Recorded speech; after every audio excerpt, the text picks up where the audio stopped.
Hello Mark, I'm Anne.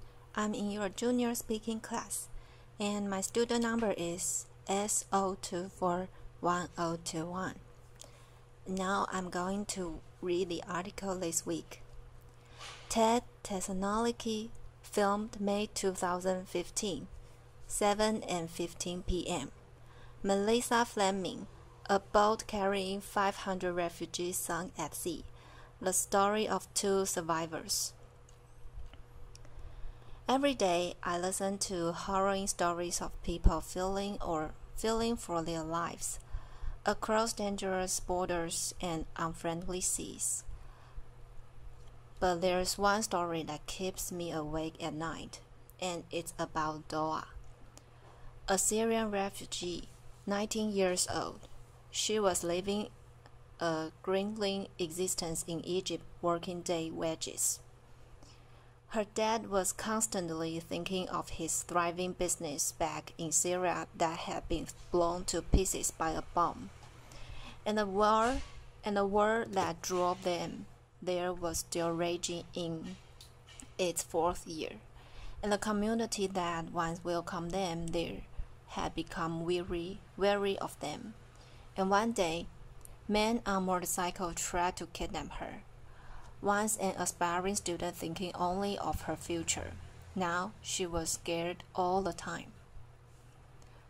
But she was also full of hope, because she was in love with a fellow Syrian refugee named Bassem. Bassem was also struggling in Egypt, and he said to Doa, "Let's go to Europe, seek asylum, safety. I will work, you can study. The promise of a new life." And he asked her father for her hand in marriage. But they knew to get to Europe they had to risk their lives, traveling across the Mediterranean Sea, putting their hands in smugglers, notorious for their cruelty. And Doa was terrified of the water. She always had been. She never learned to swim. It was August that year, and already 2,000 people had died trying to cross the Mediterranean. But Doa knew of a friend who had made it all the way to Northern Europe, and she thought, maybe we can too. So she asked her parents if they could go, and after a painful discussion, they consented. And Bassem paid his entire life savings, $2,500 each, to the smugglers. It was a Saturday morning when the call came, and they were taken by bus to a beach. Hundreds of people on the beach. They were taken then by small boats onto an old fishing boat. 500 of them crammed onto that boat. 300 below, 500 above. There were Syrians, Palestinians, Africans, Muslims, and Christians. 100 children, including Sandra, little Sandra, 6 years old, and Masa, 18 months. There were families on that boat, crammed together shoulder to shoulder, feet to feet. Doa was sitting with her legs crammed up to her chest, Bassem holding her hand. Day 2 on the water. They were sick with worry and sick to their stomachs from the rough sea. Day 3, Doa had a premonition, and she said to Bassem, "I fear we're not going to make it. I fear the boat is going to sink." And Bassem said to her, "Please be patient. We will make it to Sweden. We will get married and we will have a future." Day 4, the passengers were getting agitated. They asked the captain, "When will we get there?" He told them to shut up, and he insulted them. He said, "In 16 hours we will reach the shores of Italy." They were weak and weary. Soon they saw a boat approach, a smaller boat, 10 men on board, who started shouting at them, hurling insults, throwing sticks, asking them to all disembark and get on this smaller, more unseaworthy boat. The parents were terrified for their children, and they collectively refused to disembark. So the boat sped away in anger, and a half an hour later came back and started deliberately ramming a hole in the side of Doa's boat, just below where she and Bassam were sitting. And she heard how they yelled that the fish eat your flesh, and they started laughing as the boat capsized and sank. The 300 people below deck were doomed. Doa was holding on to the side of the boat as it sank, and watched in horror as a small child was cut to pieces by the propeller. Bassam said to her, "Please let go, or you'll be swept in, and the propeller will kill you too. And remember, she can't swim." But she let go, and she started moving her arms and her legs, thinking, "This is swim." And miraculously, Bassam found a life ring. It was one of those child's rings that they used to play in swimming pools and on calm seas. And Doa climbed onto the ring, her arms and her legs dangling by the side. Bassam was a good swimmer, so he held her hand and tread water. Around them, there were corpses. Around 100 people survived initially, and they started coming together in groups, praying for rescue. But when a day went by and no one came, some people gave up hope, and Doa and Bassam watched as men in the distance took their life vests off and sank into the water. One man approached them with a small baby perched on his shoulder, 9-month-old Malek. He was holding on to a gas canister to stay afloat, and he said to them, "I fear I am not going to survive. I'm too weak. I don't have the courage anymore." And he handed little Malek over to Bassam and to Doa, and they perched her onto the life ring. So now they were three: Doa, Bassam, and little Malek.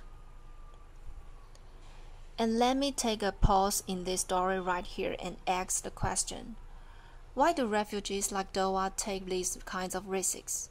Millions of refugees are living in exile, in limbo.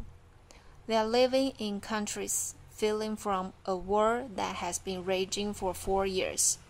Even if they wanted to return, they can't. Their homes, their business, their towns, and their cities have been completely destroyed. This is a UNESCO World Heritage City, Homs in Syria.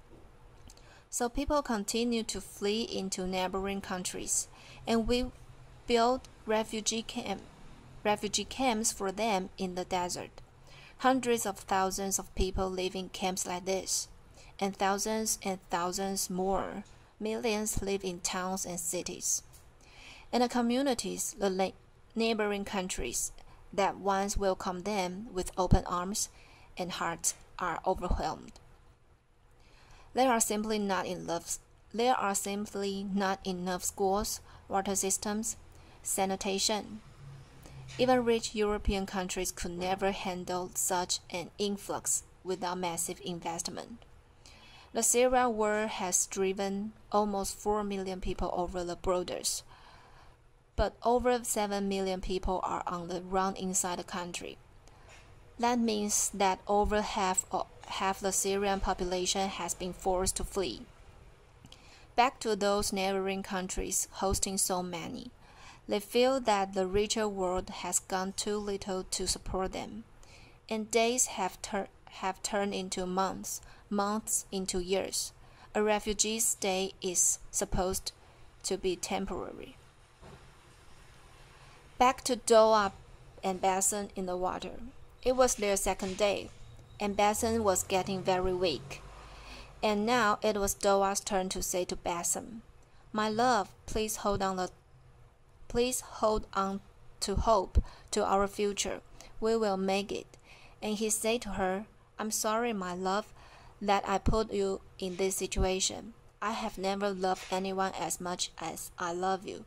And he released himself into the water, and Doa watched as the love of her life drowned before her eyes.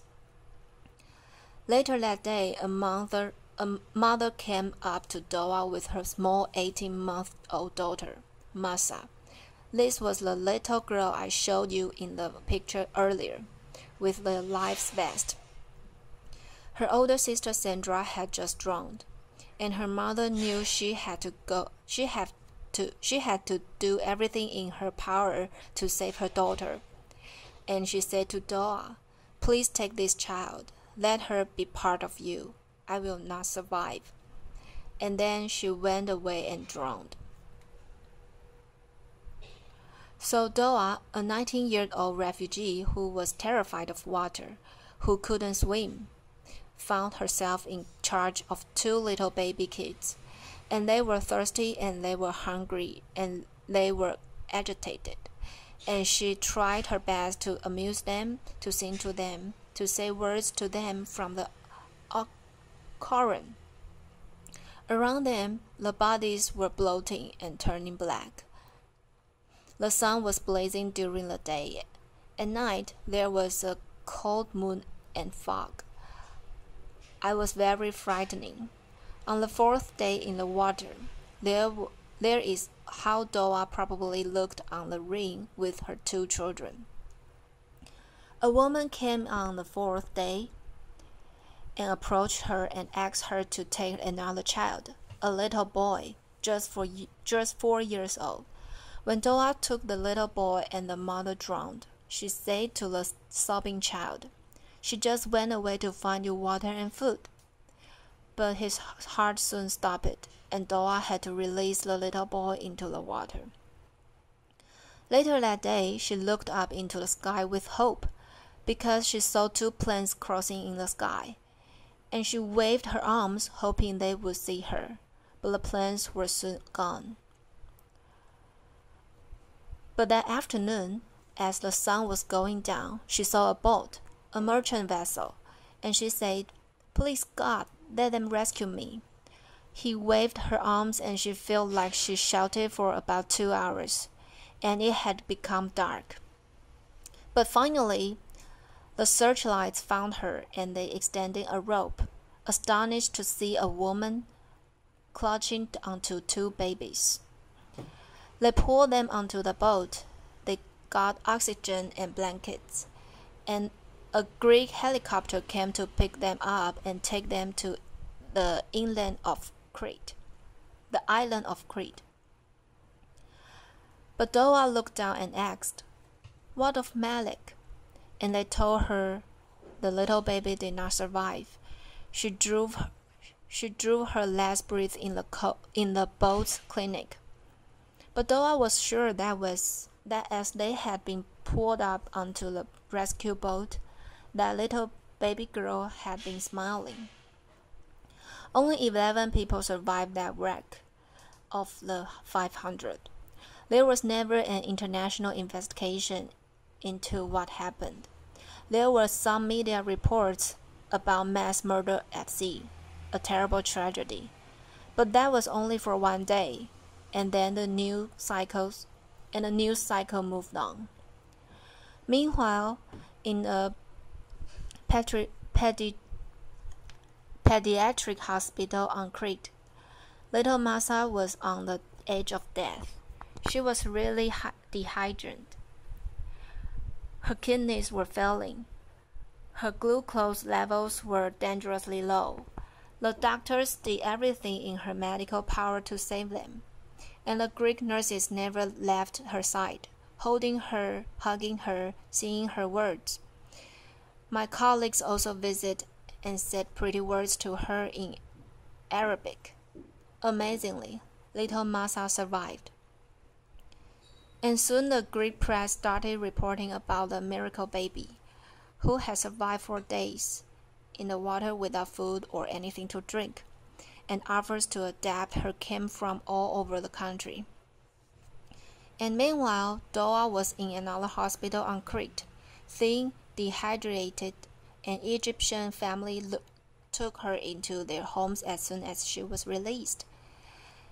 And soon word went around about Doa's survival, and a phone number was published on Facebook. Messages started coming. Doa, do you know what happened to my brother, my sister, my parents, my friend? Do you know if they survived? One of Love's messages said, I believe you saved my little niece, Masa, and it has this photo. This was from Masa's uncle, a Syrian refugee who had made it to Sweden with his family and also Masa's older sister. Soon, we hope, Masa will be reunited with him in Sweden, and until then, she's being cared for in a beautiful orphanage in Athens. And Doa, well, word went around about her survival too, and the media wrote about this slight woman and couldn't imagine how she could survive all this time under such conditions in that sea and still save another life. The Academy of Athens, one of Greece's most prestigious institutions, gave her an award of bravery, and she deserves all that praise, and she deserves a second chance. But she wants to still go to Sweden. She wants to reunite with her family there.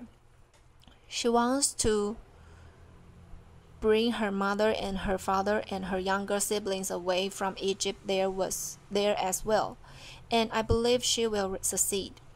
She wants to become a lawyer or a politician or something that can help fight injustice. She is an extraordinary survivor.